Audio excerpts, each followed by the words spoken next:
VIP, Avinguda Salvador Dalí 87 de Figueres, patrocina aquest espai.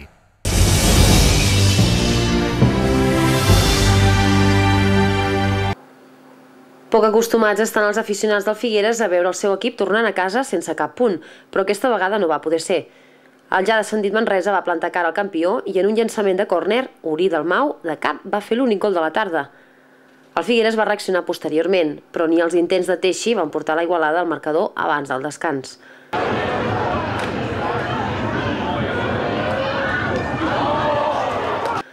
A la represa, els altempordanesos van mostrar el seu joc, però tampoc no hi va haver sort. Nico Ansile, aprofitant l'assistència de Jairo, no va poder superar el porter local. El Manresa va tenir una bona oportunitat gràcies a Parcerissa, però per sort dels figuerencs no va passar de l'intent, igual que les dues ocasions de Cruz.